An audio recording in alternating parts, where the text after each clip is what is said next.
એક મોટા સમાચાર મળી રહ્યા છે। બનાસકાંઠાથી ડીસા બ્લાસ્ટ કાંડનો મુખ્ય આરોપી દીપક સિંધી ઝડપાઈ ગયો છે। એલસીબીએ સાબરકાંઠાથી દીપક સિંધીને ઝડપી પાડ્યો છે।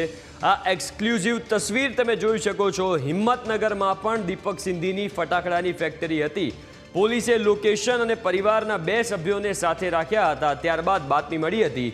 એલસીબી દીપક સિંધીને લઈને ડીસા માટે રવાના થઈ છે। આ મોટા સમાચાર મળી રહ્યા છે। ડીસાનો એ બ્લાસ્ટ કાંડ જેમાં 20 જેટલા લોકોએ જીવ ગુમાવ્યા છે, ત્યારે જે મુખ્ય આરોપી છે દીપક સિંધી, એને ઝડપી પાડવામાં આવ્યો છે। હિંમતનગરમાં પણ દીપક સિંધીની ફટાકડાની ફેક્ટરી હતી, એ પણ વિગતો મળી રહી છે।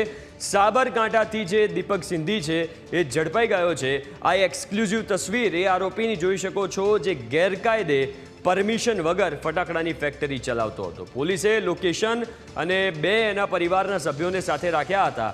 ત્યારબાદ બાતમી મળી અને બાતમી મળતા જ પોલીસ રવાના થઈ, જે બાદ એલસીબીએ દીપક સિંધીને ઝડપી પાડ્યો હતો અને ડીસા રવાના થઈ છે અત્યારે એલસીબી પોલીસ। વધુ વિગતો સાથે સંવાદદાતા રતનસિંહ ફોન લાઈન ઉપર જોડાયા છે। રતનસિંહ, આખરે આજે દીપક સિંધી છે ઝડપાઈ ગયો છે, જે મુખ્ય આરોપી છે, જે ગેરકાયદે ફેક્ટરી ચલાવતો હતો ફટાકડાની।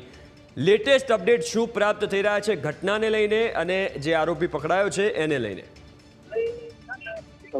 ચોક્કસથી અત્યારે જે રીતે મહત્વની કહી શકાય કે ડીસા ફટાકડા બ્લાસ્ટ કાંડનો મુખ્ય આરોપી જે 21 લોકોનો હત્યારો દીપક સિંધી અત્યારે સાબરકાંઠાથી ઝડપાયો છે। ત્યારે એલસીબીએ ગણતરીની કલાકોમાં જ દીપક સિંધી છે તેને ઝડપી પાડ્યો છે। હિંમતનગરમાં પણ જે દીપક સિંધી છે તેની એક ફટાકડાની જે ફેક્ટરી હતી તે ચાલતી હતી, ત્યારે પોલીસે લોકેશન અને પરિવારના 2 સભ્યો સાથે રાખ્યા હતા અને ત્યારબાદ તેને બાતમી મળી હતી અને બાતમીના આધારે અત્યારે જે દીપક સિંધી છે તેને ઝડપી પાડ્યો છે અને એલસીબી દીપક સિંધીને કલાક 1.5 કલાકમાં અહીંયા ડીસા લાવશે ને જે બાદ એલસીબી લોકેશન બાદ બાતમીના આધારે અત્યારે તો જે દીપક સિંધીના પિતા જે ખૂબચંદ સિંધી છે તેને પણ પોલીસ અંડારમાં છે। ત્યારે દીપક સિંધી અને ખૂબચંદ સિંધી બંને જે કાંડના મુખ્ય આરોપીઓ છે, ત્યારે ખૂબચંદ સિંધીને પણ ગણતરીના કલાકોમાં પોલીસ ઝડપી પાડશે। દીપક બિલકુલ, તો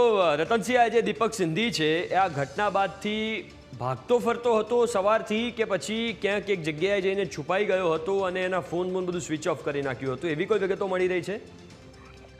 ચોક્કસપણે એમ અત્યારે જે રીતે કહી શકાય કે જે આ દીપક સિંધી છે, જે ડીસામાં ઘટના બની હતી ને ઘટના બાદ દીપક સિંધી અને તેના પરિવાર સાથે ફરાર થઈ ગયો હતો। ત્યારબાદ દીપક સિંધી છે તે સાબરકાંઠા અને અરવલ્લીના જે બોર્ડર વિસ્તારમાં ફરતો હતો। ત્યારબાદ પોલીસ છે તે પોલીસે લોકેશન ચેન્જ કરીને દીપક સિંધીને ઝડપી પાડ્યો છે અને અત્યારે તો દીપક સિંધીને લઈને જે પોલીસ છે તે રવાના થઈ છે ને અત્યારે મહત્વનું કહી શકાય કે દીપક સિંધીના જે પિતા છે ખૂબચંદ સિંધી, તેની પણ અત્યારે પોલીસ રડારમાં છે અને પોલીસ ખૂબચંદ સિંધીને પણ ગણતરીના કલાકોમાં ઝડપી પાડશે।